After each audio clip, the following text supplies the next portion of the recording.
آج کی نشست کا پہلا سوال عالمی منظرنامے میں ایک بہت بڑی تبدیلی، بالخصوص اسلامی تحریکوں کے پس منظر میں وہ ممالک جہاں پر مذہبی فکر رائج ہے، ہم سب جانتے ہیں سعودی عرب کا منظرنامہ تبدیل ہو رہا ہے۔ سیاسی افق پر تو ویسے ہی ہے، لیکن ان کے جو مذہبی رجحانات تھے، ان کا جو ایک ظاہری تشخص تھا، وہ سب کچھ یکسر تبدیل ہوتا ہوا نظر آ رہا ہے۔ وہ ملک کے جہاں پر پہلے مذہب ایک شناخت تھا، ایک جس کو آپ کہتے ہیں روایت پسندی، مذہب کی بنیادی چیزوں کے اوپر نو کمپرومائز، آج وہاں پر عورتیں بھی ڈرائیونگ کر رہی ہیں، کانسرٹس بھی ہو رہے ہیں، اور ٹورسٹ کے لیے بھی اس ملک کو کھولا جا رہا ہے، غیر مسلم بھی وہاں پر آ رہے ہیں۔ مغربی کلچر، مغربی سماج کے اثرات، پورا کا پورا ملک لگتا ہے کہ ایک طریقے سے تہذیبی شفٹ کی طرف جا رہا ہے۔ سوال میرا آپ سے یہ ہے کہ ہم نے جس ملک کو آج تک مذہب اسلام اور سیاسی اسلام اور اسلامی انقلاب کے بعد ایک ہدف بنایا کہ مذہب اگر نافذ ہوگا تو اس کی صورت ہوگی، وہی ملک اب تبدیلی کی طرف جا رہا ہے۔ اس تبدیلی کو آپ کیسے دیکھتے ہیں؟ یہ تبدیلی آئی کیسے، اور اس کے سماج پر مستقبل میں کیا اثرات ہوں گے؟ یہ دنیا تغیر کا کارخانہ ہے، اس میں تبدیلیاں آتی رہتی ہیں۔ اگر آپ پرانی تاریخ کو دیکھیں تو اس میں بھی بارہا ایسا ہوا ہے کہ اس سرزمین میں بھی، مسلمانوں کے دوسرے ممالک میں بھی حکومتوں کے بدلنے سے، بادشاہوں کے تبدیل ہونے سے ایسے تغیرات ہم دیکھتے رہے ہیں۔ اس وجہ سے تغیرات تو ہوتے ہیں، وہ جہاں کہیں بھی حکومتیں قائم ہوتی ہیں یا کوئی تبدیلی آتی ہے، وہاں ایک نئے تغیر کی بنیاد بھی پڑ جاتی ہے۔ انسانی فطرت ہی ایسے واقع ہوئی ہے کہ اس کو آپ ایک ہی نہج پر نہیں رکھ سکتے۔ اس میں اگر کوئی استبدادی نظم بھی قائم کر دیں تو ہم نے روس میں دیکھا، اس کا نتیجہ کیا ہوا، چین میں بھی دیکھ رہے ہیں۔ کتنی دیر تک آپ لوگوں کے اوپر کوئی چیز بالجبر نافذ کر سکتے ہیں، اس کے زیادہ لمبے اثرات نہیں ہوتے۔ بالعموم یہی بات دیکھی گئی ہے۔ تو اس سے خیر قطع نظر دیکھنا یہ چاہیے کہ اس سے پہلے جو کچھ ہو رہا تھا وہ کیا تھا، اب جو کچھ ہو رہا ہے وہ کیا ہے۔ میرا خیال ہے کہ اس میں چند بنیادی حقائق بھی واضح رہنے چاہیے۔ یہ جو سرزمین ہے، اس کی ایک خاص حیثیت ہے۔ یہ حیثیت اس کو میں نے، آپ نے، کسی حکومت نے، کسی بادشاہ نے نہیں دی، یہ اس کائنات کے پروردگار نے دی ہے۔ ہمیں اللہ تعالیٰ نے یہ بتایا ہے کہ یہ سرزمین ہے جس میں اس کے آخری پیغمبر کی بعثت ہوئی، اور اس کا انتخاب اسی وقت نہیں ہوا بلکہ اس سے بھی ہزاروں سال پہلے ابراہیم علیہ السلام کے ذریعے سے کر لیا گیا تھا۔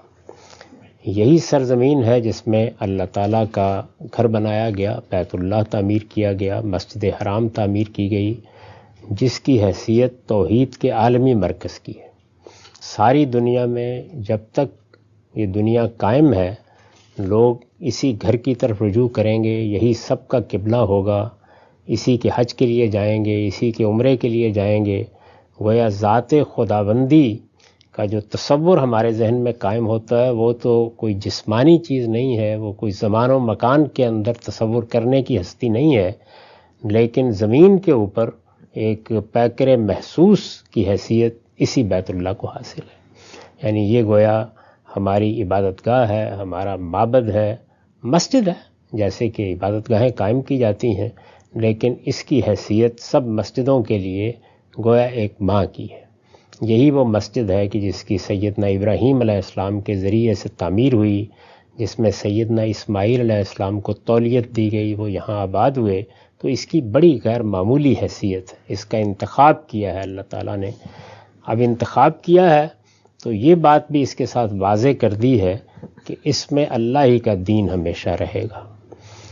رسالت باب صلی اللہ علیہ وسلم کی بعثت کے مقاصد میں ایک بڑا مقصد قرآن میں یہ بیان ہوا ہے کہ ان لوگوں نے جن کے ذمے اس کی تولیت تھی، اس کو وہی حضرت مسیح کی تعبیر چوروں کا بٹ بنا دیا ہے۔ وہ توحید کے مرکز میں بت لا کے رکھنے کے مجرم ہیں۔ انہوں نے یہاں پر شرک کی روایتیں قائم کر دی ہیں۔ صرف یہی نہیں بلکہ مشرکانہ توہمات کو مذہب بنا کے رائج کر دیا ہے، اور اسی طریقے سے اور بہت سے جرائم میں جن کا ارتکاب کرتے ہیں۔ چنانچہ یہ فرمایا گیا کہ اس گھر کی تطہیر سب سے پہلے ہے، اور اس کی پوری تاریخ سنائی گئی قرآن مجید میں. اس کے ساتھ ہدایت کی گئی کہ جب ہم نے ابراہیم سے یہ کہا تھا کہ اس گھر کو تعمیر کرو تو اس وقت بھی یہ ہدایت کی تھی کہ اس پہ نماز کا اہتمام ہوگا، اس کو طواف کے لیے، اعتکاف کے لیے، حج کے لیے، عمرے کے لیے بالکل پاکیزہ رکھا جائے گا. اس کے ساتھ یہ پوری کی پوری سرزمین کے بارے میں بھی بیان کر دیا کہ جس طرح ایک زمانے میں ہم نے فلسطین کا انتخاب کیا تھا، اسی طرح یہ سرزمین بھی منتخب کر لی گئی ہے. اور اب یکون الدین کلہ للہ، اب اس میں دین اللہ ہی کا ہوگا، اس کے سوا کوئی دین یہاں نہیں ہو سکتا. رسالت مآب صلی اللہ علیہ وسلم کے ذریعے سے یہ مقصد حاصل کیا گیا. اور قرآن مجید کی سورہ توبہ میں یہ بتا دیا گیا کہ یہاں مشرکین میں سے اب کوئی شخص نہ زندہ رہے گا، نہ مشرکین کبھی یہاں آ کر اس گھر کی زیارت کر سکیں گے. اس کی تولیت بھی ان سے چھین لی گئی ہے. اور اہل کتاب بھی اگر یہاں پر جو اب موجود ہیں وہ رہنا چاہیں تو ان کو محکوم ہو کر جزیہ دے کر رہنا ہوگا، یہ بتا دیا گیا. اس طرح گویا اعلان کر دیا گیا کہ یہ وہ سرزمین ہے جس میں دین حق ہی کا غلبہ ہوگا. اور دین اللہ کا دین، اللہ کا وہ دین جو پیغمبروں کے ذریعے سے دیا گیا ہے، وہ صرف اسلام ہے، اور اسلام کے سوا یہاں کسی اور دین کا کوئی تصور نہیں ہے. رسول اللہ صلی اللہ علیہ وسلم نے اسی حکم کو واضح کر دیا کہ قیامت تک مسلمان اس بات کے پابند ہیں کہ لا یجتمع دینان فی جزیرۃ العرب، یعنی اس جزیرہ نما میں، جزیرہ عرب میں اللہ کے دین کے ساتھ کوئی دوسرا دین کبھی جمع نہیں ہوگا. تو یہ اس کے بارے میں دین کے، شریعت کے احکام ہیں. جو لوگ بھی وہاں بستے ہیں ان کے لیے کوئی راستہ اس کے سوا نہیں ہے کہ وہ اللہ کے دین کو مانتے ہیں، اس کے پیروں ہیں، اس کی ہدایات کی پابندی کرنے کے لیے تیار ہیں، تو یہ ان کی سرزمین ہے، وہ وہاں رہیں. اگر وہ اس دین کو چھوڑ دیتے ہیں تو اللہ کا حکم یہی ہے کہ پھر ان کے لیے بھی اس سرزمین پر کوئی جگہ نہیں. تو یہ ضروری تھا کہ میں سب سے پہلے آپ کو یہ بتاؤں کہ اس سرزمین کی خصوصی حیثیت کیا ہے. اس حیثیت کو اسی طرح قائم رکھنے کی ذمہ داری صرف بنی اسماعیل پر نہیں ہے. ہم جب مسلمان ہوتے ہیں تو ہم سب کی ذمہ داری ہے. اس میں کوئی انحراف ہوگا، اس میں کوئی خرابی ہوگی تو ہم سب اس کے لیے جواب دہ ہیں، اور ہمیں پوری کوشش کرنی ہے کہ توجہ دلائیں، اور اگر اس کے لیے اپنا سب کچھ بھی قربان کرنا پڑ جائے تو اس سے دریغ نہ کریں، اس لیے کہ یہی سرزمین اس دین کے مرکز کی حیثیت رکھتی ہے. اسی میں توحید کا عالمی مرکز ہے، اسی میں ہمارا وہ قبلہ ہے اور وہ مسجد ہے کہ جس مسجد کے لیے ساری دنیا کو یہ کہا گیا تھا کہ آؤ اور اس کے حج اور عمرے کے لیے رخت سفر باندھو. تو یہ اہمیت، یہ حیثیت، یہ کسی دور میں بھی وہاں حکمران کون آتے ہیں، کون جاتے ہیں، کیا کرتے ہیں، یہ حیثیت اور یہ اہمیت کسی حال میں بھی تبدیل نہیں ہوگی. یہ میں نے اس لیے عرض کر دیا کہ تغیرات سیاست میں اور سیاسی حالات میں ہوتے ہیں، لیکن اس سرزمین کے بارے میں دین کا نقطہ نظر کیا ہے، دین میں اس کو حیثیت کیا دی گئی ہے، اس کے حوالے سے وہاں کے لوگوں کی ذمہ داری کیا ہے، ہماری ذمہ داری کیا ہے، اس میں کوئی ابہام نہیں ہے. مسلمانوں کا پورا علم اس کو اسی طریقے سے بیان کرتا ہے. اب یہ دیکھ لیجئے کہ یہاں جو انقلاب آیا، اور اس انقلاب نے ایک باقاعدہ صورت ہم یہ جانتے ہیں کہ کم و بیش 100 سال پہلے اختیار کی. اس سے پہلے ترکوں کی حکومت تھی، اور ہم جانتے ہیں کہ عثمانیوں کا کیا مزاج رہا ہے. ان سے بھی پہلے عباسیوں کی حکومت تھی، مسلمانوں کی بہت سی سلطنتیں قائم ہوئیں، اس میں بھی نشیب و فراز آتے رہے ہیں. ایسا بھی ہوا ہے کہ یہاں حملے ہو گئے، ایسا بھی ہوا ہے یہاں بغاوتیں ہوئی ہیں. وہ دور بھی آیا جب کئی برس کے لیے حجر اسود ہی لوگ اکھاڑ کر لے گئے، اور یہاں بہت طوفان بدتمیزی انہوں نے برپا کیا. تو حالات کے تغیرات تو تاریخ آپ پڑھیں اس میں ہوتے رہے ہیں. یہ جو تبدیلی آئی یہ اس لحاظ سے بڑی اہم تھی کہ یہ در حقیقت ایک مذہبی کہیے یا ایک اسلامی کہیے تحریک کے نتیجے میں آئی. یعنی ایک بڑے مسئلے وہاں پیدا ہوئے، محمد بن عبد الوہاب. اس وقت ان کے نظریات، افکار وہ زیر بحث نہیں ہیں، ان سے مجھے، آپ کو، کسی کو اختلاف ہو سکتا ہے، لیکن بہرحال وہ ایک مصلح تھے. انہوں نے یہ کوشش کی کہ وہ اپنے گرد و پیش کے علاقوں میں بھی جو بڑے سردار تھے یا قبائل میں جن کی خصوصی حیثیت تھی ان کو اپنی دعوت پیش کریں. ان کی دعوت قبول ہوئی، اور رعیہ کے علاقے میں ہم یہ جانتے ہیں کہ ابتدا میں، معاف کیجیے گا، دریا کے علاقے میں ابتدا میں ان کا ایک نظم حکومت قائم ہو گیا، اور پھر یہ چیز اس پورے خاندان کے سامنے تھی کہ جزیرہ نما عرب پر بھی اس کی حکومت قائم ہو۔ اس وقت اگر آپ اس وقت کی تحریریں پڑھیں اور اس وقت کے حالات کو دیکھیں تو وہ یہی سمجھتے تھے کہ اللہ کی منتخب کردہ اس سرزمین کو، اس حرم کو، اس بیت اللہ کو ہر طرح کے شرک سے اور ہر طرح کی بدعت سے پاک ہونا چاہیے۔ اپنی ذات میں اصول کے لحاظ سے یہ بڑی ہی غیر معمولی چیز ہے، اور اس سرزمین کے بارے میں میں نے ابھی عرض کیا کہ یہ ذمہ داری کہ یہ شرک سے پاک ہو، بدعت سے پاک ہو، اس میں جو لوگ حکومت کریں وہ دین کے علمبردار ہوں، دین پر عمل کرنے والے ہوں، یہ تو ہم سب کی آرزو ہے۔ تو اس وجہ سے مسلمانوں کے ہاں بھی لوگوں نے یہ محسوس کیا کہ یہ ایک اچھی تبدیلی ہے جو آ رہی ہے۔ اس سے پہلے بھی ظاہر ہے کہ عثمانیوں کے جو گورنر وہاں کام کر رہے تھے وہ بھی کوئی ایسا نہیں کہ دین سے بیگانہ تھے، تاہم بعض چیزیں ایسی تھیں جن پر اعتراض کیا جا سکتا ہے، اور یہ کہا جا سکتا ہے کہ شرک کے معاملے میں، توحید کے معاملے میں، بدعت کے معاملے میں ہمارے ہاں جو بہت سے صوفیانہ مراسم داخل ہو گئے ہیں ان کے معاملے میں اس طرح کا تطہیر کا ذوق ان کا نہیں تھا۔ تو یہ لوگ آئے اور انہوں نے آ کے یہ حکومت قائم کر لی۔ میں نے اس سے پہلے بھی یہ عرض کیا تھا کہ اس وقت خاص طور پر ہندوستان میں جو ہمارے اکابر تھے ان میں یہ بڑی خواہش تھی کہ یہاں ایک شورا پر مبنی نظام قائم ہو جائے، جیسے ہم افغانستان میں یہ خواہش کرتے رہے ہیں۔ یہ خواہش پوری نہیں ہوئی اور وہاں ایک بادشاہت قائم کر دی گئی۔ بادشاہت کے نظام میں یہ خوبی بھی ہوتی ہے کہ آپ جو کرنا چاہتے ہیں اس میں کوئی رکاوٹ نہیں ہوتی، اور یہ خامی بھی ہوتی ہے کہ اب بعد کی نسلوں میں جیسے لوگ آئیں گے اس کے لحاظ سے کچھ تبدیلیاں اور تغیرات بھی آ جائیں گے۔ تو وہ حکومت قائم ہوئی، اس میں علماء کا بڑا غیر معمولی اثر و رسوخ تھا، اور علماء بھی وہ کہ جو سلفی تعبیر کو صحیح تعبیر سمجھتے تھے، اور عام طور پر وہ یہ خیال کرتے تھے کہ شرک کے معاملے میں، بدعات کے معاملے میں کسی قسم کی کوئی مداہنت نہیں ہونی چاہیے، اور اس میں کوئی شبہ نہیں کہ اس سرزمین کا یہ حق ہے کہ یہاں اس طرح کی چیزوں سے متعلق کوئی مداہنت ہو بھی نہیں۔ ایک حکومت قائم ہو گئی اور اس نے اپنی دانست میں اپنے طریقے کے مطابق یہ کوشش کی کہ وہ شریعت پر عمل کرے۔ شریعت کے معاملے میں جو ایک غلطی ہو رہی ہے اور بدقسمتی سے ہو رہی ہے وہ یہ ہے کہ یہ خیال کیا جاتا ہے کہ جب کوئی حکومت قائم ہو جائے تو اس کا یہ حق ہے کہ وہ شریعت کے ہر حکم کو لوگوں پر نافذ کر دے، جس کو نفاذ شریعت کہا جاتا ہے۔ یہ اپنی ذات میں ایک غلط نقطہ نظر ہے۔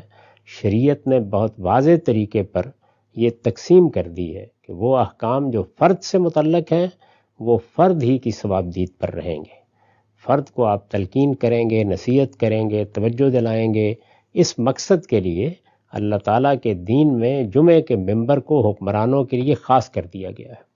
یعنی توجہ دلانے کا کام تو ظاہر ہے معاشرہ بھی کرتا ہے، والدین بھی کرتے ہیں، پہلی نسل بھی کرتی ہے، آپ کے اساتذہ بھی کرتے ہیں، نظام تعلیم کے ذریعے سے بھی لوگوں کی اصلاح کی جاتی ہے، اسی طرح علماء بھی اپنی تعلیم تذکیر سے یہی خدمت انجام دیتے ہیں۔ لیکن اس سے بھی آگے بڑھ کے اگر مسلمانوں کی کوئی حکومت قائم ہے تو اس کے لیے یہ ممبر خاص کر دیے گئے ہیں، جمعہ کا ممبر، عیدین کا ممبر، کہ وہ اس پر لوگوں کو توجہ دلائیں انفرادی معاملات میں، یعنی وہ احکام جو فرد کو دیے گئے ہیں، دین کے احکام، ان سب کے بارے میں، خواہ وہ معروف ہے، خواہ وہ منکر ہے، کوئی بھی چیز ہے، ان کے بارے میں نصیحت کرنا، تلقین کرنا، یہ میرا بھی حق ہے، آپ کا بھی حق ہے، والدین کا بھی حق ہے، اعزہ کا بھی حق ہے، معاشرے کا بھی حق ہے، اسی طرح مسلمانوں کی حکومت کا بھی حق ہے۔ اور یہ ممبر اسی لیے خاص کیا گیا ہے کہ وہ خود آئیں اور نصیحت کریں، اور اگر وہ خود نہیں آنے کی پوزیشن میں تو اپنے نمائندے بھیجیں تاکہ وہ آ کے اس ممبر پر کھڑے ہوں، اور جس طرح کے خلفائے راشدین نے روایت قائم کی تھی لوگوں کی اصلاح بھی کریں، اور جو کچھ بھی دین ان کے نزدیک ہے وہ استدلال کے ساتھ اس کو پیش کریں، لوگ اس کو قبول کریں نہ کریں یہ ان کا کام ہے، لیکن نصیحت کرنا اور توجہ دلانا یہ ان کا کام ہے۔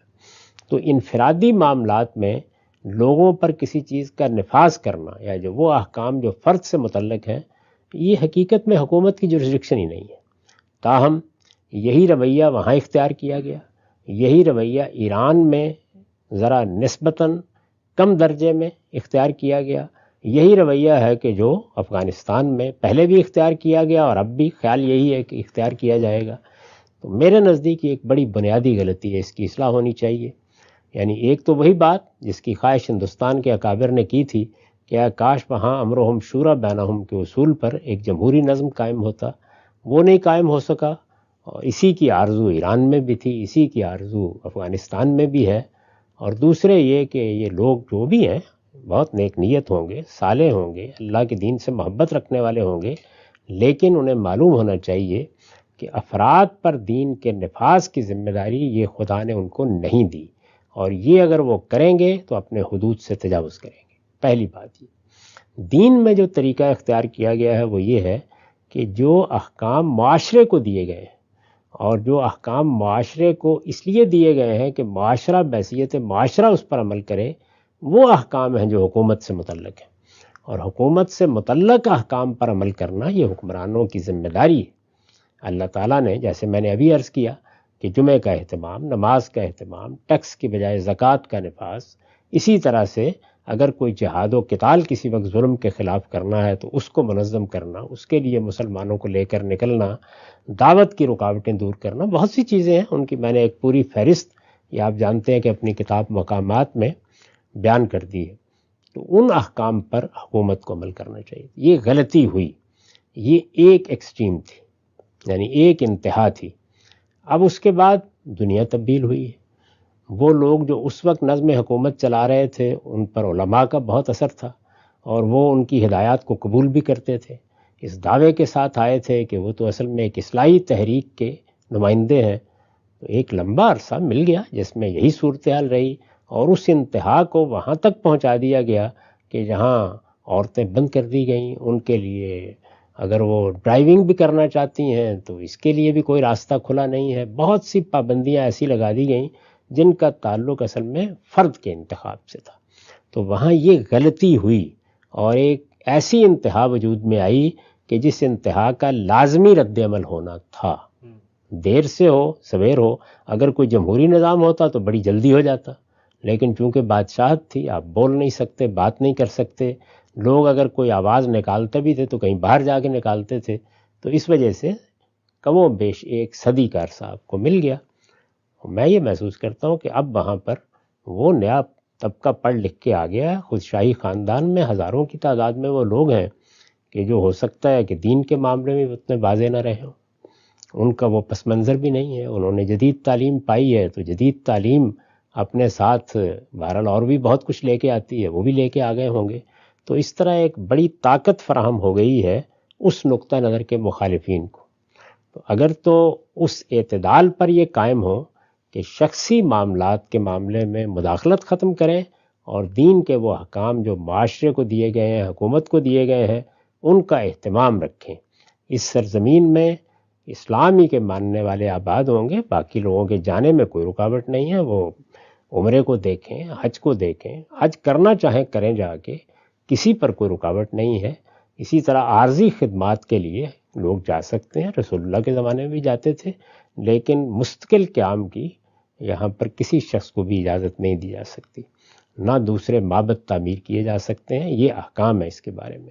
حکومتیں وہاں ہوں یا حکومتیں اس سے باہر ہوں، ہر حال میں ان کو اللہ کی شریعت پر عمل کرنا چاہیے. اور انفرادی معاملات میں تلقین، نصیحت، یہ رویہ اگر ابتدائی میں اختیار کیا جاتا، یہی ایران میں اختیار کیا جاتا، یہی اس وقت افغانستان میں اختیار کیا جائے تو آپ پائیدار اور مستقل اسلامی حکومتیں قائم کر سکتے ہیں اور وہ لوگوں کے لیے رحمت بن جائیں گی. لیکن اگر ایک انتہا اختیار کریں گے تو پھر رد عمل میں دوسری انتہا بھی لازماً سامنے آئے گی. میرا احساس یہ ہے کہ وہ آ رہی ہے، اور میں دعا کرتا ہوں کہ وہ اعتدال پر چلی جائے. یعنی وہی بات کہ انفرادی معاملات میں لوگوں کو وہ آزادی ملے جو اللہ نے ان کو دی ہے، اس میں حکومت جبر کا طریقہ چھوڑ دے اور ہر جگہ چھوڑ دے.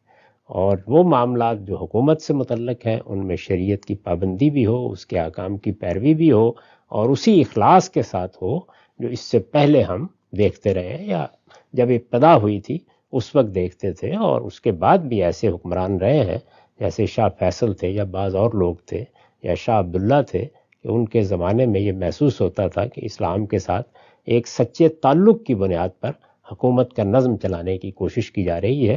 یہ نہیں کہ ان کے سارے اقدامات درست ہوتے تھے، لیکن بحیثیت مجموعی وہ جذبہ، وہ تعلق جو ایک مسلمان میں ہونا چاہیے وہ نظر آتا تھا.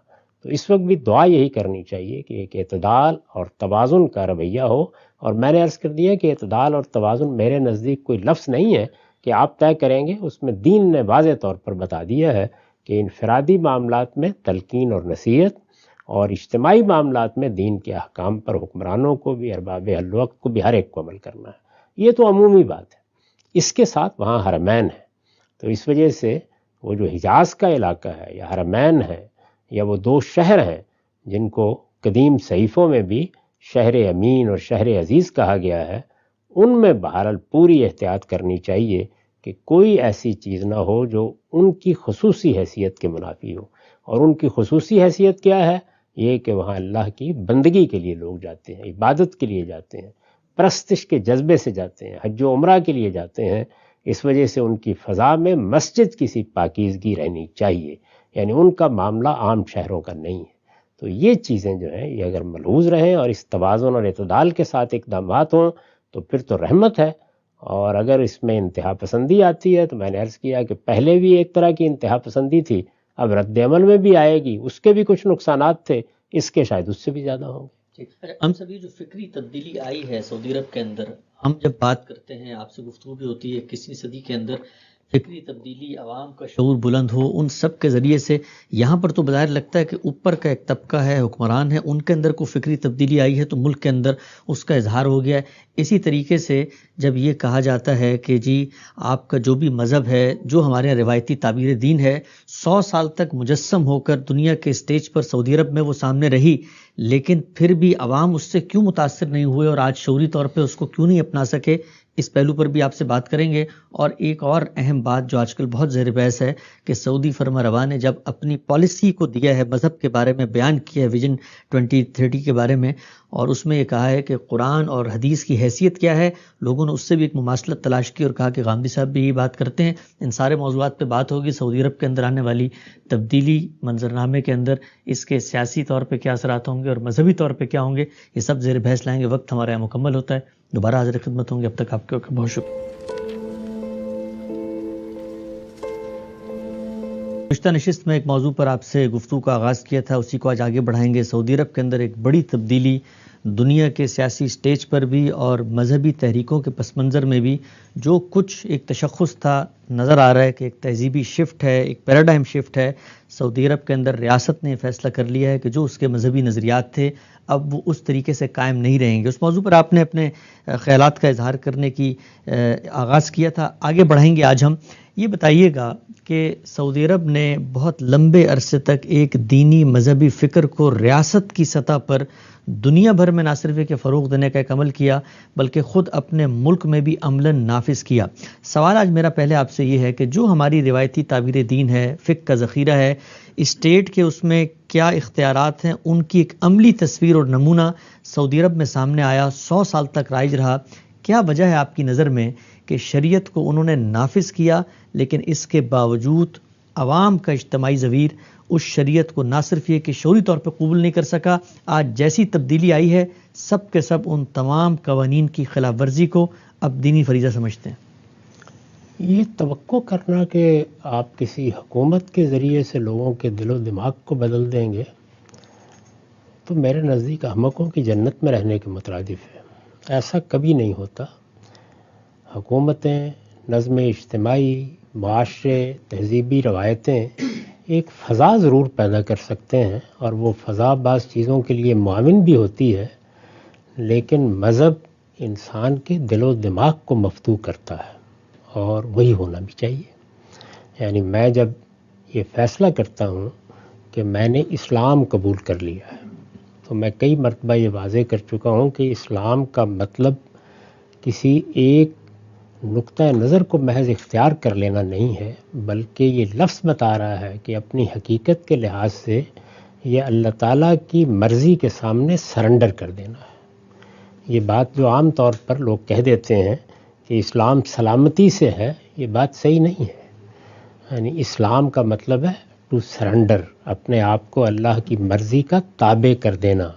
اسی تعبیر کو سیدنا ابراہیم کے حوالے سے بیان کیا گیا کہ اسلمت لرب العالمین.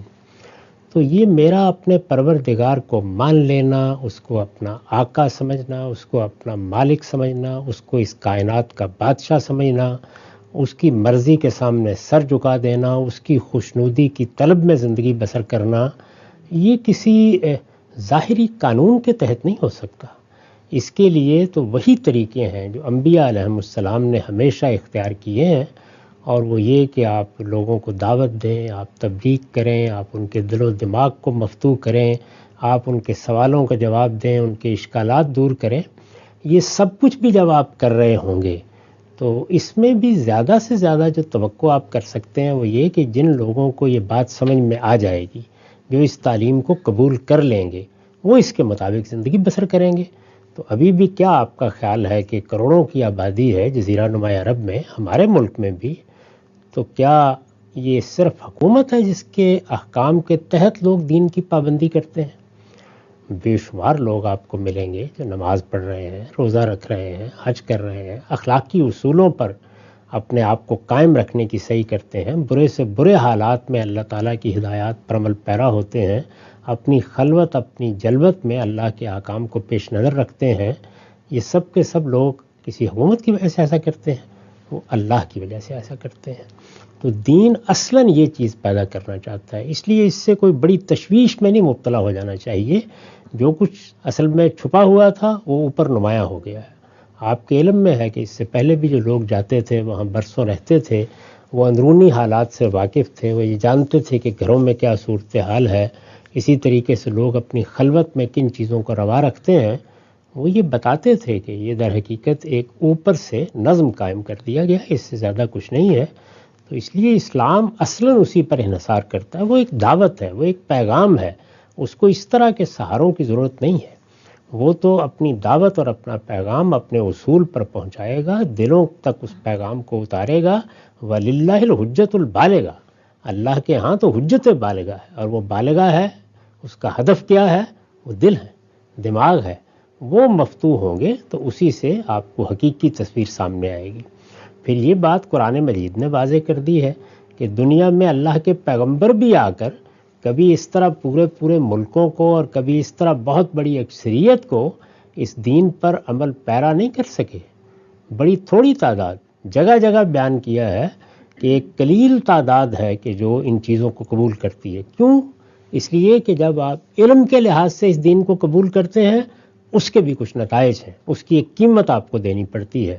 اور جب عمل کے لحاظ سے قبول کرتے ہیں اور عملی تقاضے پورے کرتے ہیں تو اس کی بھی ایک قیمت دینی پڑتی ہے. تو یہ کشمکش کی دنیا ہے جس میں انسان کو بھیجا گیا ہے. اس میں یہ توقعات کیوں وابستہ کی جائے؟ میرے نزدیک تو اس کی ضرورت بھی نہیں ہوتی.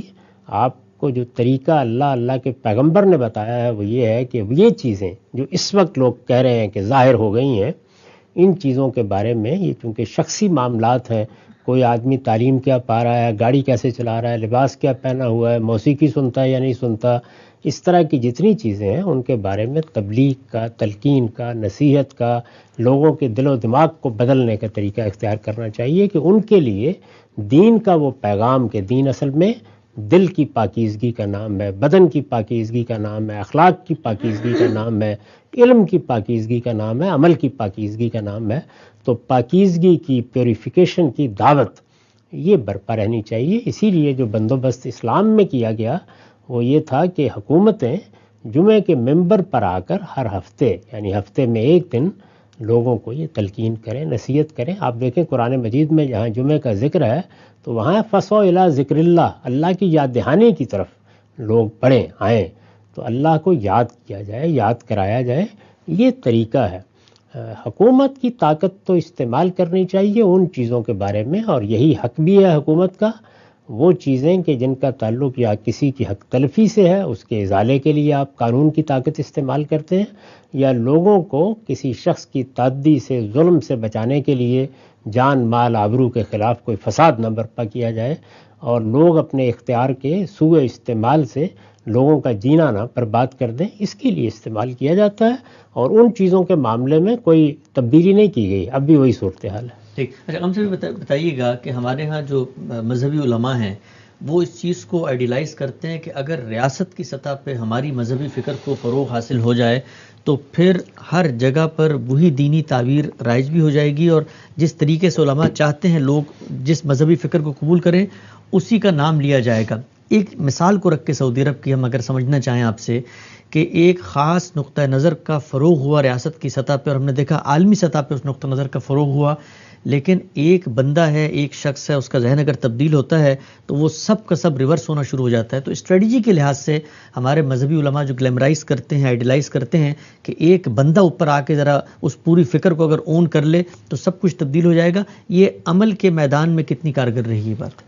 دیکھیے، عملی لحاظ سے تو بہت کارگر رہی اور ہمیشہ ہی کارگر رہتی ہے۔ یہ ہم جانتے ہیں کہ سیاسی غلبہ جب بھی کسی فکر کو ہوتا ہے تو اس کے اثرات بہت دور رس ہوتے ہیں۔ اس وقت جو مغربی فکر ہے وہ اگرچہ اپنے اندر بڑے محاسن بھی رکھتی ہے، لیکن اس کے عیوب بھی چھپے رہتے ہیں، اس لیے کہ اس کو عالمی سطح پر ایک غلبہ حاصل ہے۔ تو یہ چیز تو کسی ریاست کی سطح پر ہو، کسی قوم کی سطح پر ہو یا عالمی سطح پر ہو، اپنے اثرات رکھتی ہے۔ لوگوں میں بڑے تھوڑے لوگ ہیں کہ جو علم کی بنیاد پر، عقل کی بنیاد پر، استدلال کی بنیاد پر چیزوں کو قبول کرتے ہیں۔ زیادہ تر لوگوں کے ہاں یہ چیزیں مؤثر ہوتی ہیں۔ یہ آپ جانتے ہیں کہ خود ہماری تاریخ میں یہی ہوا ہے، یعنی جب غلبہ قائم ہو گیا بڑے پیمانے پر تو اس کے اثرات یہ عراق میں، شام میں کس طرح سے نمودار ہوئے۔ یہ سارے علاقے کوئی مسلمانوں کے علاقے نہیں تھے، یہاں ماننے والے لوگ مسلمان نہیں تھے، ان کی زبان بدل گئی، ان کی تہذیب بدل گئی، بہت سی چیزیں بدلیں۔ خود ہندوستان میں بھی یہ اثرات ہوئے اور دنیا کی دوسری جگہوں پر بھی ہوئے۔ یعنی ان اثرات کے معاملے میں تو دو رائے نہیں ہو سکتی۔ اصل سوال یہ ہے کہ اسلام کیا ان اثرات کو اس طرح استعمال کرنا چاہتا ہے؟ نہیں، اس کے حدود اس نے مقرر کیے ہیں، اور وہ حدود یہ ہیں کہ بہت سی چیزیں جو لوگوں کے شخصی معاملات سے متعلق ہیں ان میں تبلیغ اور تلقین کا رویہ اختیار کیا جائے۔ اس سے زیادہ کا کوئی حق قرآن مجید میں، کسی حدیث میں کسی حکومت کو نہیں دیا گیا۔ یہ انسانی آزادی کی ضرورت ہے، اور یہ وہ چیز ہے کہ جس کا ملحوظ اگر نہ رکھا جائے تو اس سے اللہ تعالیٰ کی اسکیم میں خرابی پیدا ہوتی ہے۔ اور وہ چیزیں کہ جن کا تعلق لوگوں کے حقوق سے ہے یا جن کا تعلق لوگوں کی جان مال آبرو کی حفاظت سے ہے، ان میں اس طاقت کو استعمال کیا جائے۔ تو اس کا یہ توازن ہے جو صحیح جگہ آپ کو پہنچاتا ہے۔ آپ کسی ایک چیز کی طرف عدم توازن اختیار کر لیں گے تو بظاہر اس کے اثرات آپ کو غیر معمولی نظر آئیں گے، لیکن اس کی حقیقت وہ نہیں ہوگی اور اس سے وہ مقصد بھی پورا نہیں ہوگا۔ تو جس طرح یہ بات کہ کوئی آدمی یہ تقریر کرنا شروع کر دے کہ لوگ خود ہی اپنی حفاظت کر لیں گے، اپنے حقوق کی پاسداری کے لیے وہ تبلیغ تلقین کر لیں گے، وہ مجرموں کے معاملے میں یہی رویہ ٹھیک ہے کہ ان کو نفسیات کے کلینک میں بھیج دیا جائے، وہاں ان کی اصلاح ہو جائے گی، تو یہ ایک غیر متوازن رویہ ہوگا، یہ انسانی نفسیات کے خلاف ہوگا۔ اس طرح سے کوئی ریاست، کوئی نظام نہیں چل سکتا۔ اس طرح کی اگر کوئی آپ حکومت قائم کریں یا ایسا معاشرہ قائم کریں کہ جو ان چیزوں کے معاملے میں بھی حساس نہ ہو جن کا میں نے ذکر کیا، یعنی حق تلفی کا ازالہ، لوگوں کی جان مال آبرو کے خلاف زیادتی کا ازالہ، تو آپ دیکھیں گے کہ پھر انارکی پیدا ہو جائے گی، طوائف الملوکی کی فضا ہوگی، لوگ مجرموں کے حوالے ہو کر رہ جائیں گے، کوئی کسی کی سننے کے لیے تیار نہیں ہوگا۔ تو یہ ایک غیر متوازن رویہ ہوگا، یہ ایک انتہا ہوگی۔ دوسری انتہا یہ ہے کہ ایک حکومت اوپر آئے اور وہ یہ دیکھے کہ اس کا نظریہ کیا ہے، اس کا فکر کیا ہے، اس کی دینی تعبیر کیا ہے، اور وہ تمام لوگوں کو بزور اس کا پابند بنانا شروع کر دے۔ تو اس سے کیا ہوگا؟ اس سے یہ ہوگا کہ وقتی طور پر تو آپ ایک چیز کو حاصل کر لیں گے، لیکن اندر ہی اندر لاوا پکتا رہے گا، اور اس سے لوگوں کی حریت، لوگوں کی آزادی، اس پر بھی قدغن آئے گی۔ اس سے جو فطری محاسن انسان کے اندر پیدا ہونے چاہیے اور جس طرح کی ایک فضا کے اندر لوگوں کو مختلف افکار کو سننا چاہیے اور ان کا ذہنی ارتقاء جاری رہنا چاہیے، اس کا بھی خاتمہ ہو جائے گا۔ اسی طرح کا تجربہ ہے نا جو ایک دوسرے فکر کے معاملے میں جو مذہب پر مبنی نہیں ہے، چین میں اور روس میں کیا گیا اور اب بھی کیا جا رہا ہے بہت سی جگہوں پر۔ تو یہ دونوں تجربات دو انتہائیں ہیں، دونوں سے اللہ کی پناہ مانگنی چاہیے۔ اسلام نے جو چیز ہمیں سکھائی ہے وہ یہ کہ آپ ان چیزوں کے معاملے میں تو صرف تبلیغ، تلقین اور نصیحت کا راستہ اختیار کریں گے جو شخصی معاملات سے متعلق ہیں، اور وہ چیزیں جن میں دوسروں کے حقوق تلف ہو رہے ہیں یا دوسروں کے خلاف کوئی اقدام ہو رہا ہے، ظلم ہو رہا ہے، تعدی ہو رہی ہے، ان میں آپ قانون کی طاقت استعمال کریں گے۔ میں نے اس سے پہلے بھی ایک موضوع پر گفتگو کرتے ہوئے عرض کیا تھا کہ یہ توازن اگر کوئی سکھا سکتا ہے تو وہ اللہ کی کتاب ہی سکھا سکتی ہے، اور جو لوگ بغیر ہدم والا کتاب منیر زندگی بسر کرتے ہیں اور فیصلے کرتے ہیں، ان کے ہاں یہ دونوں انتہائی وجود میں آ جاتی ہیں، یعنی یا وہ انتہا یا وہ انتہا۔ یہ فلسفہ بھی ہمیں بتایا گیا کہ ایک کلاس لیس سوسائٹی وجود میں آ جائے گی، لوگ اپنی فطرت کے بالکل خلاف ان چیزوں سے دستبردار ہو جائیں گے، اور یہ زمانہ زیادہ دور نہیں ہے، بس کچھ فضا پیدا کرنے کی ضرورت ہے اور کچھ معاشی تعلقات کو تبدیل کرنے کی ضرورت ہے۔ لیکن اب تاریخ خود بو چڑھا رہی ہے کہ ان میں سے کوئی چیز نہیں ہو سکتی۔ وقتی طور پر تو یہ تصویر دکھا دی گئی تھی، یعنی اگر آپ فیض احمد فیض صاحب کی کتاب پڑھیں مہو سال آشنائی، اور دیکھیں کہ اس میں کس جنت کی وہ تصویر ہمیں دکھاتے ہیں، تو اس میں تو لگتا ہے کہ انسان کا خواب پورا ہو گیا ہے، لیکن جب وہ آہنی پردے اتار دیے گئے تو حقیقت بالکل سامنے آ گئی۔ تو اس کا مطلب یہ ہے کہ اللہ کی کتاب ہے جو اللہ کی اسکیم کے مطابق، انسان کی فطرت کے مطابق، وہ فطرت جو خدا نے بنائی ہے، جس کو خود کہا ہے کہ فطرت اللہ التی فطر الناس علیہا، یہ صرف اللہ کی کتاب ہے جو وہ توازن پیدا کر سکتی ہے، یہ انسان کے بس کی چیز نہیں۔ وہ اصل میں ہمیشہ دو انتہاؤں کے درمیان رہتا ہے۔ تو جس طریقے سے ایک فلسفہ وجود میں آیا پچھلی صدی میں، اور اس فلسفے کی بنیاد پر دو بڑی حکومتیں قائم ہوئیں، بلکہ ایک سپر پاور قائم ہو گئی دنیا میں، اتنی طاقت حاصل ہوئی، تو اس فلسفے کی بنیادیں عدم توازن پر قائم کی گئی تھی، اس میں انسانی فطرت کے خلاف اقدامات کیے گئے تھے، اس فلسفے کو بالآخر شکست کھانی پڑی، اور 60-70 سال کے بعد اس کا طلسم ختم ہو گیا۔ بالکل اسی طرح کی صورتحال مذہبی بنیاد پر جو ریاستیں آپ قائم کریں گے ان میں بھی ہوگی۔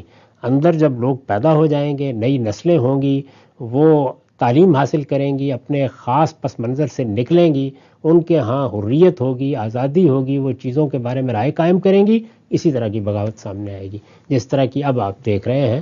تو اس لیے وہ راستہ کیوں نہ اختیار کیا جائے جو اللہ کے پیغمبر نے بتایا ہے، اس میں آپ صدیوں تک سوسائٹی کو ایک طریقے پر رکھ سکتے ہیں۔ انحرافات ہوں گے، یہ سب چیزیں ہوں گی، لیکن آپ نے جو طریقہ اللہ تعالیٰ اللہ کے پیغمبر نے ایک سنت کے طور پر قائم کیا ہے، اس کو پیش نظر رکھا تو آپ کو کبھی اس طرح کے حادثوں سے دوچار نہیں ہونا پڑے گا۔ ٹھیک ہے، ہم سب آگے بڑھاتے ہیں اس موضوع کو۔ یہ بیان فرمائیے گا کہ سعودی فرما رواں نے جس وقت اپنا مذہبی ویژن سلطنت کے بارے میں بیان کیا، تو وہاں پر جو دو بنیادی نکات تھے وہ یہ کہ قرآن کی بنیاد پر تو قانون سازی ہو سکتی ہے، لیکن خبر واحد کی بنیاد پر ہم کوئی قانون سازی نہیں کریں گے الا یہ کہ وہ متواتر کے درجے میں پہنچ جائے۔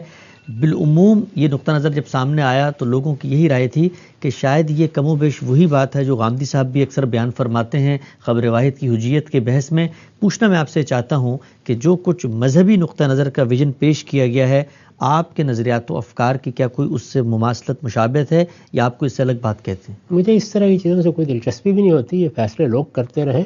میں پھر ایک مرتبہ یہ واضح کر دیتا ہوں کہ میرا یہ نقطہ نظر نہیں ہے۔ اچھا، جو بات میں نے ہمیشہ کہی وہ یہ ہے کہ ہمارا دین ہمیں دو صورتوں میں ملا ہے، ایک قرآن مجید جو اللہ کی کتاب ہے، اور دوسرے وہ سنت جو پیغمبروں کے طریقے کی حیثیت سے رائج تھی، جس کی تصویب اور تقریر کے بعد حضور نے اس کو آگے جاری کیا، اس میں کچھ اضافے کیے، کچھ ترمیم کی، کچھ تغیر کیا۔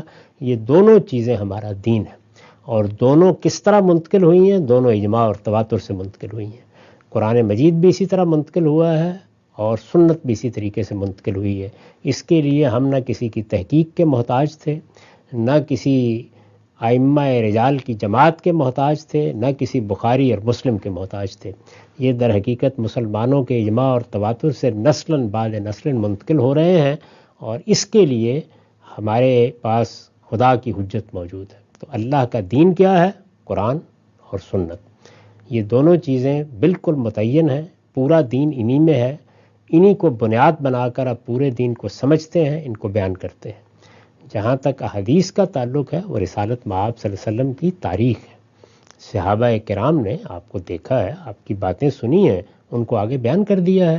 یہ جو کچھ آپ کے سامنے اس طرح کے موقعوں پر آتا ہے، یہ در حقیقت حدیث کی تقسیم ہے، یعنی حدیث کے بارے میں یہ بحثیں پیدا ہو گئی ہیں کہ ان میں کون سی احادیث احاد ہیں جن میں ایک ہی آدمی کسی موقع پر رہ گیا ہے، کون سی ہیں کہ جن میں زیادہ تعداد ہے، اور کون سی روایات ہیں جن کو متواتر کہا جا سکتا ہے۔ تو یہ در حقیقت اس تاریخی ذخیرے کے بارے میں بحث اور گفتگو ہے۔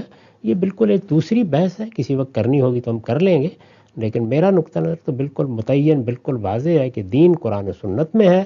حدیث میں جو کچھ ہمیں ملے گا وہ در حقیقت کیا ہے؟ وہ تفہیم و تبین ہوگی، وہ رسالت مآب صلی اللہ علیہ وسلم کے اسوے کا بیان ہوگا، وہ آپ کی سیرت ہوگی، وہ آپ کے سوانح ہوں گے، اور ان چیزوں کے لیے حدیث ہی سب سے بڑا ماخذ ہے، ہم اس کی طرف رجوع کریں گے۔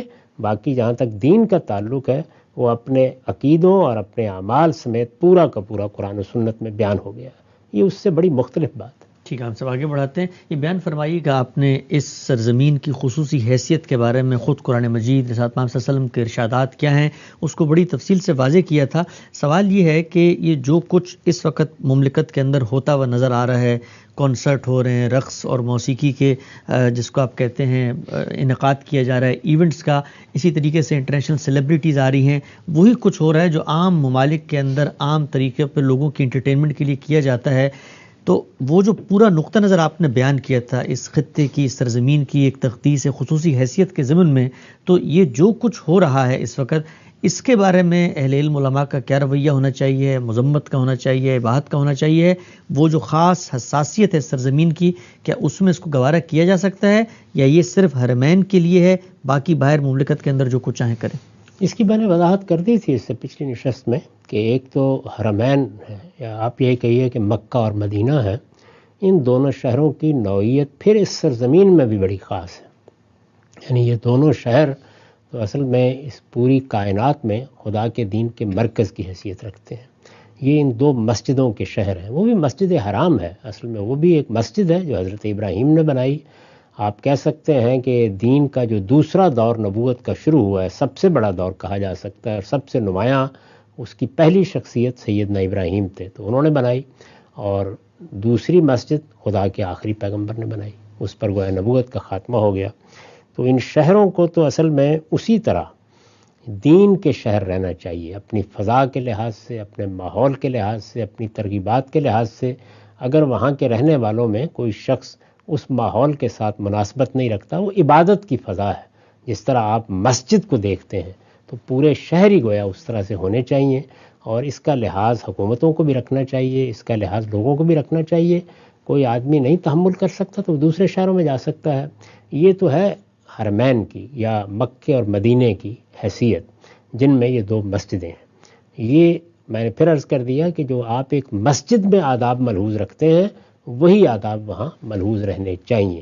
پورے شہر حقیقت میں انہی آداب کے ساتھ آباد بھی رہنے چاہیے، آباد رکھنے بھی چاہیے، اور ان میں ان سب چیزوں کو ملحوظ رہنا چاہیے۔ باقی مملکت عمومی حیثیت رکھتی ہے، لیکن وہ عمومی حیثیت بھی باقی دنیا کے مقابلے میں خصوصی ہے۔ اچھا، اس لیے کہ جب اس میں اللہ کے دین کے سوا کوئی دوسری چیز جمع نہیں ہو سکتی، تو اس کا مطلب یہ ہے کہ بحیثیت مجموعی بھی پورے ماحول کو اس طرح ہونا چاہیے جس طرح کہ اللہ کا دین چاہتا ہے۔ اس میں علماء توجہ بھی دلائیں گے، بات بھی کہیں گے، بتائیں گے بھی۔ اب اس میں کہاں حدود سے تجاوز ہوا ہے، کہاں تک گوارا کیا جا سکتا ہے، کون سی چیزیں آپ موضوع بنائیں گے تبلیغ تلقین کا، ان سب چیزوں پہ گفتگو ہو سکتی ہے، لیکن بہرحال ایک عمومی فضا جو پورے جزیرہ نما عرب میں ہے، وہ یہی دین کہتا ہے کہ دین کے غلبے کی اور دین کی برتری کی ہونی چاہیے، یہ ہمارے دین کا مرکز ہے۔ اچھا، ہم سے بھی بیان فرمائیے گا، جب آپ کہتے ہیں یہ جو پورا خطہ ہے اس کے اندر اس طرح کی فضا برقرار رہنی چاہیے، تو خطے کے اندر تو اور بھی 5 ممالک ہیں، اس میں امارات کی ساری ریاستیں آتی ہیں، قطر ہے، عمان ہے، کویت ہے، یہ سب بھی اس کا حصہ ہیں جزیرہ نما عرب کا۔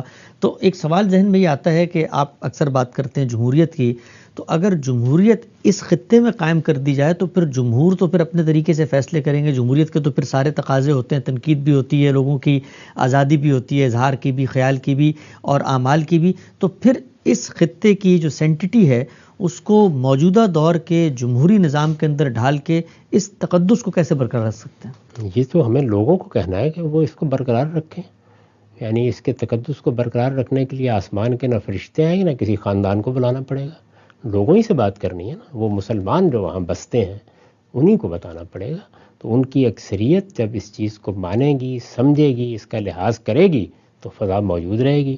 نہیں ہوگی تو بنی اسرائیل کی تاریخ پڑھ لیں، فلسطین کی بھی یہی حیثیت تھی، تو اللہ تعالیٰ نے پھر ان کے ساتھ کیا معاملات کیے۔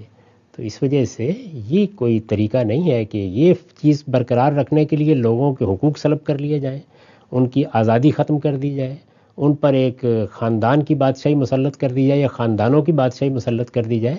یہ جو باتیں بیان کی جا رہی ہیں کہ یہ دین کا تقاضا ہے، دین نے اس سرزمین کو یہ حیثیت دی ہے، اس میں ہمیں دین کا یہ غلبہ قائم رکھنا ہے، یہ ساری باتیں کن سے کہی جا رہی ہیں؟ ایمان والوں سے کہی جا رہی ہیں، مسلمانوں سے کہی جا رہی ہیں۔ تو مسلمانوں کے ہاں یہ چیز جتنی زیادہ ہوگی اسی لحاظ سے اس کا ظہور ہوگا، اور اگر مسلمانوں کے ہاں یہ چیز موجود نہیں ہے تو آپ کا کیا خیال ہے کہ پھر آپ باہر نہیں آنے دیں گے، اندر تو سب کچھ ہو رہا ہوگا۔ ٹھیک ہم سب آخر سوال آج کی نشست کا، تبلیغی جماعت کے اوپر بھی پابندی کی باتیں کی گئیں اور جو نقطہ نظر استدلال پیش کیا گیا وہ یہ کہ یہ اہل بدع میں سے ہیں، ان کی کتابوں کے اندر ضعیف روایات ہیں۔ سوال اصولی آپ سے یہ ہے کہ کیا کسی ریاست کی یہ جورسڈکشن ہے کہ وہ لوگوں کے اعتقادات کی بنیاد پر آمد و رفت کی پابندی لگائیں اور کسی کے نظریات کی ترویج کو روکیں، اور خود تبلیغی جماعت جیسی ایک بے ضرر جماعت پہ اگر پابندی لگی ہے مسلمانوں ہی کی مملکت میں تو اس کو آپ کیسے دیکھتے ہیں؟ اس سے پہلے کیا وہاں جماعتیں بنانے پر پابندی نہیں تھی؟ یعنی ملوکیت میں تو وہ جماعتیں نہیں بنائی جا سکتی۔ جب جماعتیں بنیں گی، تنظیمیں اٹھیں گی تو اس کا لازمی نتیجہ یہ ہوگا کہ ملوکیت اس سے خطرہ محسوس کرے گی۔ تو ملوکیت اپنی ذات میں جائز نہیں ہے، وہ جو اس طرح کی پابندیاں لگاتی ہے ظاہر ہے وہ بھی جائز نہیں ہے۔ تو ہمارے دین میں کسی کے فکر پر، کسی کے نقطہ نظر پر کوئی پابندی عائد نہیں کی جا سکتی، البتہ یہ کہ آپ کسی بدعت کے بارے میں، شرک کے بارے میں لوگوں کو متنبہ کریں یا حکومت جمعے کے خطبے میں ان حقائق کو واضح کریں، یہ ہر حکومت کا حق ہے، لیکن یہ تبلیغ سے ہوگا، تلقین سے ہوگا، نصیحت سے ہوگا، پابندی کا کوئی سوال نہیں ہے۔ وہاں یہ نہیں ہے کہ پابندی اب لگائی گئی ہے، پابندی تو وہاں ہمیشہ سے رہی ہے۔ میں 1987 میں پہلی مرتبہ حج کے لیے گیا تھا، اس وقت بھی مجھ پر واضح تھا کہ وہاں جماعت اسلامی کے لوگ، تبلیغی جماعت کے لوگ کام کرتے تھے، اور جس طرح کے احباب جمع ہو جائیں یا لفظ احباب استعمال کر لیا، باقاعدہ طریقے پر جماعت بندی یہ کبھی بھی وہاں جائز نہیں رہی۔ میرا خیال ہے کہ جو بات بیان کی جا رہی ہے وہ ٹھیک بیان نہیں کی جا رہی۔ یعنی جمعے کے خطبوں میں اگر مثلاً فقہاء علماء کے اقوال بتائے جا رہے ہیں یا ان کا فتویٰ بتایا جا رہا ہے تو یہ تبلیغ تلقین ہے، اس سے زیادہ کوئی چیز نہیں۔ پابندی پہلے بھی تھی، پابندی اب بھی ہے، وہ اس وقت تک رہے گی جب تک ملوکیت ہے۔ جب وہاں پہ آپ جمہوری نظام قائم کریں گے امرہم شورا بینہم کی بنیاد پر، تو پھر اس طرح کی پابندیاں نہیں لگائی جا سکتی۔ ہمارا وقت یہاں پہ مکمل ہوتا ہے۔ سعودی عرب کے اندر آنے والی ایک بڑی تبدیلی مذہبی لحاظ سے کیسے دیکھتے ہیں غامدی صاحب؟ دینی نقطہ نظر کیا ہے اور کیا وہ سماجی محرکات تھے جنہوں نے اس تبدیلی کو مہمز فراہم کی؟ دوبارہ حاضر خدمت ہوں گے غام صاحب، تک آپ کے وقت کا بہت شکریہ۔